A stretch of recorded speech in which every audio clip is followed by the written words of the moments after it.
Today I'm gonna show you how to do it. First, if you haven't already, you have to install the Capital One Shopping Browser extension on your preferred web browser.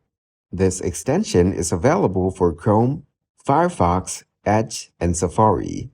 Then browse the Amazon website for the products you're interested in purchasing. When you visit a product page on Amazon, the Capital One Shopping Browser extension will automatically activate. Capital One Shopping will scan the web for available coupon codes and discounts that you can apply to your Amazon purchase. If there are any applicable coupons or better prices found by Capital One Shopping, it will notify you. After selecting your desired product and ensure that you found the best available deal with the help of Capital One Shopping, proceed to checkout on Amazon as you normally would. Depending on the offers available at the time, you may also have the opportunity to earn Capital One Shopping credits when making purchases through Amazon. These credits can be redeemed for gift cards.